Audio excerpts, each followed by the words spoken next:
বাংলাই বাংলা শাসন করবে। লড়াইটা ছিল তৃণমূল বনাম বিজেপির, লড়াইটা ছিল মমতা বন্দ্যোপাধ্যায় বনাম নরেন্দ্র মোদী অমিত শাহ, লড়াইটা ছিল মেরুকরণের রাজনীতি বনাম বাঙালি জাত্যাভিমানে।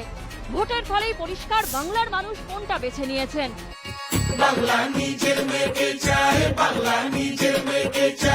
আমাদের প্রধানমন্ত্রী তিনি যেরকম তার নিজের একটা ইমেজ তৈরি করেছেন যে তিনি অপ্রতিরোধ্য, সেই অপ্রতিরোধ্য অশ্বমেধের ঘোড়াটা বলা যেতে পারে মমতা বন্দ্যোপাধ্যায় একা হাতে থামিয়ে দিলেন। বিশ্বাস করি এক কথায়, তাই তো সকলে দিচ্ছি সায়। ওই একটা পায়ে আমি যা করে বেড়াচ্ছি, ওই একটা পায়ে দেখবেন বাংলা জয় করব। আমি এই বাংলায় মানুষ হয়েছি, এই বাংলায় মানুষ হয়ে আমি ধন্য, এই বাংলায় মা বোনদের কাছে আমি ধন্য। আর উন্নয়ন আমরা যা করেছি, এই উন্নয়ন সারা পৃথিবীতে কেউ করতে পারবে না। আমি বেঁচে থাকতে বাংলাকে বিক্রি করতে বিজেপিকে দেব না, দেব না, দেব না।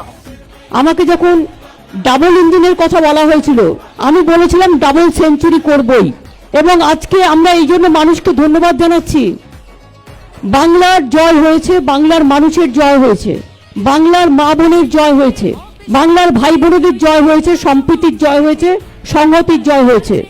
বাংলা আজকে সারা ভারতবর্ষকে বাঁচিয়ে দিয়েছে, বাংলার মানুষকে বাঁচিয়ে দিয়েছে বলে আমি মনে করি।